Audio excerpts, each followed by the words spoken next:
Hey there, guys, gals, llamas. I'm back, and I'm really excited to do this video because this is the first of 3 unboxings we're gonna do from 704 Tactical. And why I'm so excited about this is because the man behind 704 Tactical started as a YouTuber who used to review knives and stuff, and then made the leap to making his own brand, which is funny because I didn't start making my own knives, but I started playing with knife mods while I was deployed in the desert, and then I came to YouTube, number one, looking for some advice and help on how to do this stuff after watching some Tough Thumbs videos, and then I ended up doing knife reviews and unboxings and stuff, so it's sort of like the opposite, but I never, and then in between, I did start making my own knives, as a small little tiny thing. But he went and started his very own knife company. He has a website. He sent me 3 knives and said, I'm looking. He put it out there. He said, I'm looking for someone to do an honest, true review of my knives. I don't want a fluff piece. I don't want somebody that's just going to say great things about them because I send them knives. And one of the viewers here, I got to check if it's okay to use their name. If it is, I will put it here to give full credit. They said, hey, I know a guy. I got a guy for that who's going to do an honest review. So anyway, I'm going to put his website, his link in the video description. If you kind of like what you see, you can go check out. He sent 3. He's got a lot more. I only know what these knives look like because I put up that poll in the community tab for you to pick what you wanted to see first. And last time I checked, it was a dead even between this and another one. I'm picking this one because it's a little more conventional-ish, and you'll see what I mean when we do the other one. So I'm going to go with this one. This is the Hornet. All right. So we're going to get into this and take a look. Now, I will say, I'll let you guys know these are produced in China, which I don't fault him for because getting your own small business off the ground, okay. But I will say that I'm not going to name a name, but the OEM, where the company that does these, makes a lot of the knives that a lot of you probably know and love. So let's see. So we've got the pouch. It's a nice, and this fluff line pouch might be a giveaway as to who's actually producing these knives, but I'm not going to say it. So we've got a nice pouch. I have a feeling 704 has to do with the zip code of where he's located. I can't vouch for that, but that's the first thought of mine when I saw 704 Tactical. Like, what was the 704? I don't know though, and the truth is, I didn't really ask. I should have. I didn't. So what else do we have here? So we've got some stickers, 704 gear, and he still has an Instagram. I'm gonna link that in the video description too, as well as his YouTube. And his company website. So we've got some stickers there. We have a lifetime warranty. Now, somebody stands behind their stuff when they offer a lifetime warranty, right? So that makes me feel good to begin with right there. And here is this another sticker? Or is this just a shiny thing? All right. We've got a cloth. I like the feel of the cloth. Now, again, being brutally honest, not the best cloth I've ever felt, but certainly not the worst. And here is the knife. Here is the Hornet. Now, just kind of giving my first look and impression, fit and finish looks really good. Everything is countersunk perfectly, even across the board. This G10 has a real nice texture. Not like super aggressive, but you can get a grip. He might, you might be able to go a little bit more aggressive on this and still have it be comfortable and give you a little more grip. In the future, you could think about that, but you can, like, even if this was a little bit wet, I can imagine my thumb, my finger still getting some pretty good purchase on it. I think this is what we would consider, like, if you were shopping for material, a light texture, as opposed to medium and then coarse. I'm just saying, because I know he's going to watch this, I think you could go medium if you wanted to, and get just that little bit extra grip and still have it be very comfortable. That's just my opinion from using a lot of knives, but this is still a nice texture. You've got the... My camera is going back into having focus problems. I don't know why. So you've got the branded, the stylized company pivot. Well, yeah, I guess that is the pivot right there, which is kind of cool. You know, makes it stand out. And then you've got your pivot screw on the back. Comes with a deep carry clip, which has a nice amount of spring to it, but good retention, and it is reversible left or right. Steel backspacer, which also doubles as your lanyard hole. It's cool. Out of the box, centered very nicely. And so I guess we're calling crossbar lock, not an axis lock, because that's like the generic name. What I really do like, unlike a lot of other companies that make these pretty slim, comparable to the size of the knife, you can really get your fingers on these ones. These are very well defined. Like, they come out a bit, and you can really get your fingers on there. And there's no having to, like, kind of almost, you know, some knives you have to push in to the recess to get them. There's no, you can landmark these really well. That's pretty cool. Open flow through design, so helps keep it clean. I'm liking that so far. And yes, I am as much doing this video to give him feedback, because that's what he asked for, as I am doing a knife review for all of you guys. So, weight feels pretty good for an EDC carry. Let's open up. Very smooth action, gotta say. Love the sheep's foot blade. I'm not sure what kind of coating this is. Feels kind of like a DLC. You can see D2 right there. No hiding anything. No additional billboarding. I mean, you could call that billboarding if you want, but so you have the brand right there, and the rest of the blade is very clean. I like the coating. It doesn't get fingerprint oily or anything while you touch it, and it stays a relative matte finish, which is cool. Bevels are very even on both sides.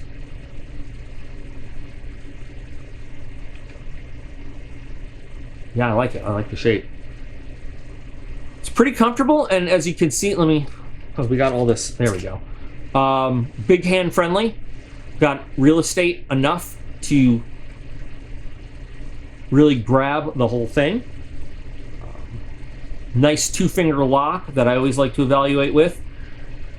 4-finger in the choil area, thumb right on top. There's a little jimping right there. I think it would be great, maybe on a further development or a further design.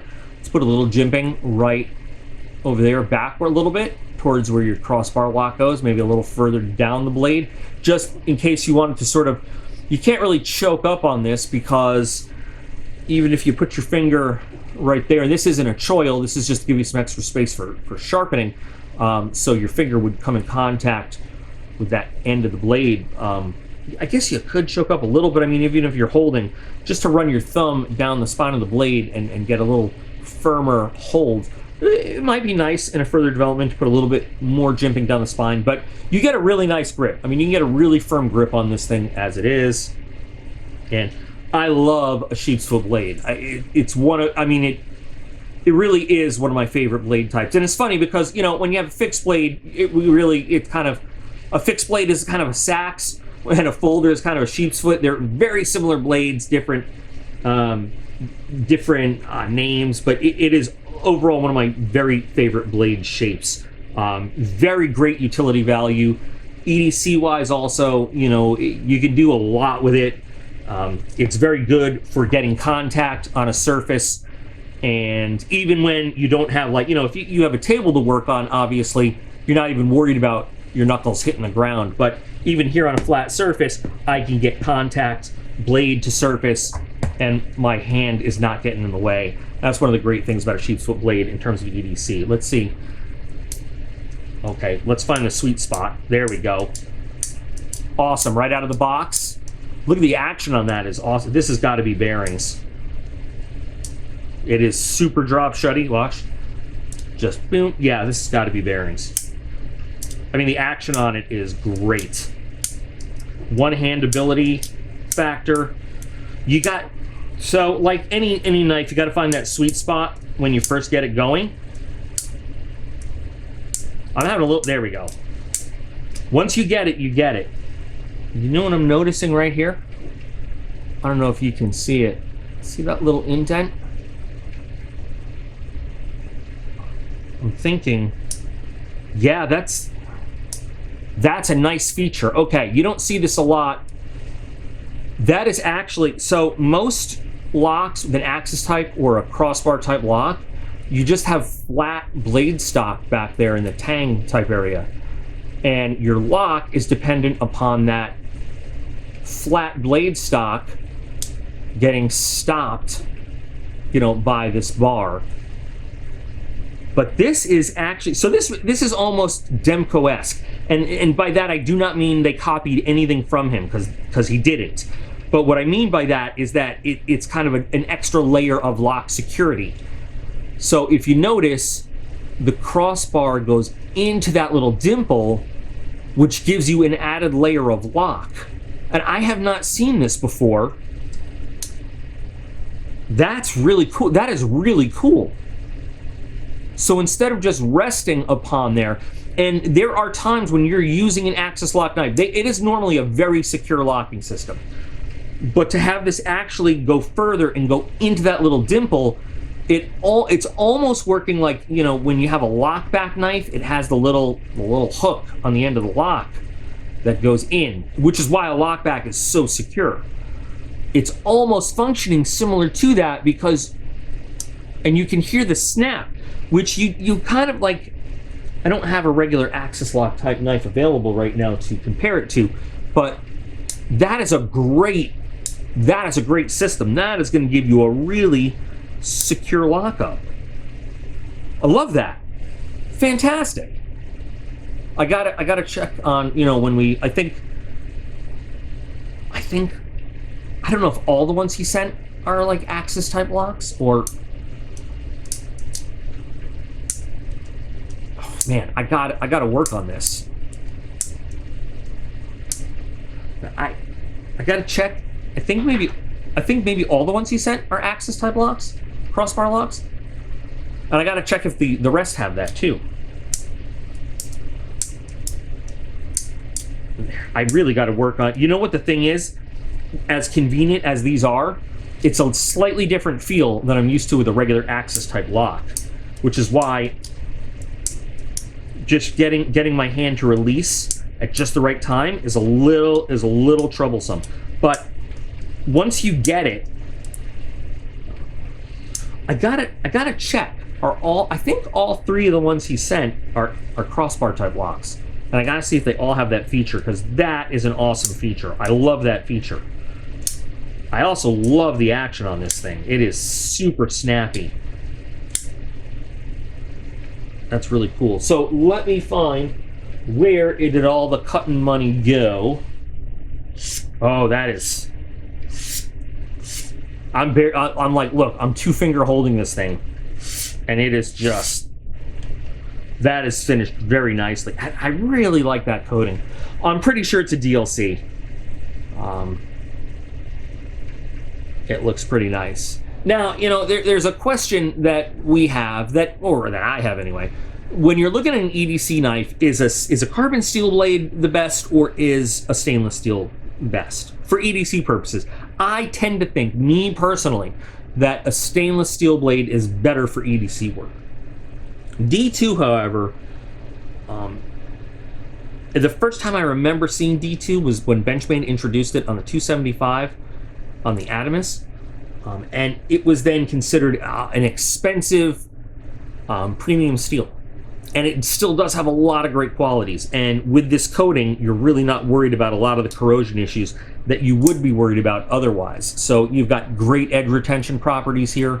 You've got a nice, solid, firm blade that you're really going to be able to use. And if you were to take this, say, in an outdoor adventure, you have all those good qualities of an outdoor type steel in D2. You know, you still do have to, you know, you want to make sure that if you are out and about or you are EDCing and it's a human type environment, that at the end of the day, you just give this a little wipe down to make sure it stays clean and dry, which is not that big a deal, really, if you think about it. But there are some people who prefer a stainless steel blade for their EDC. With this nice coating, I'm not sure that I think that kind of mitigates that whole discussion. But I love the shape of it. I love the weight of it. I think this is a really cool knife. I don't know the price off the top of my head, but I will have put it in text by this point, so you'll see it.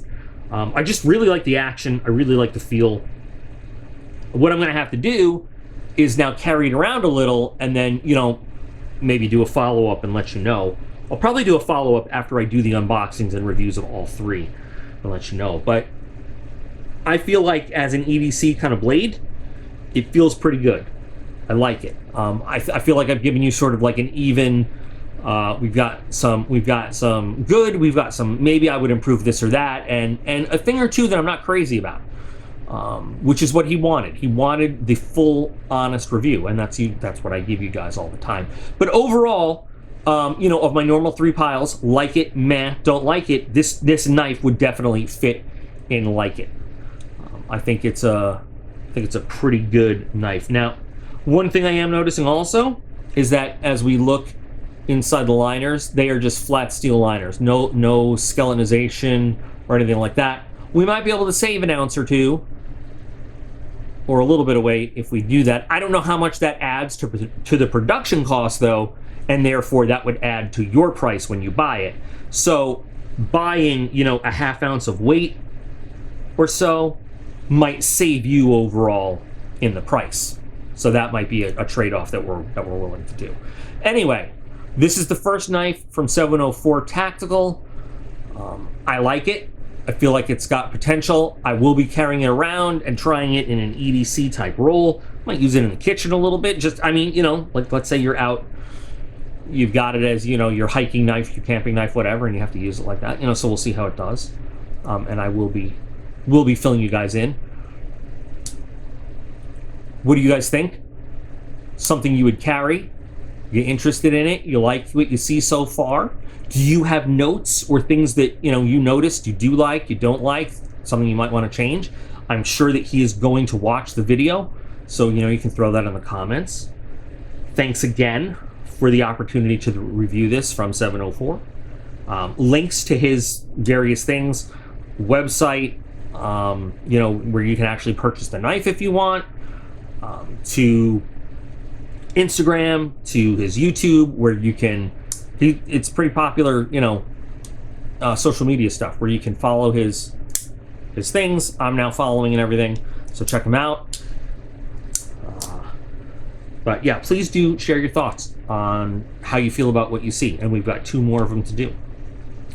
So thanks for spending a little bit of unboxing time with me. And also, if there's anything you'd like to see me do with this, drop it in the comments, you know, so we can put it into the follow-up video. Remember that you guys are all absolutely awesome, and I appreciate every single one of you, and I'll be back again real soon.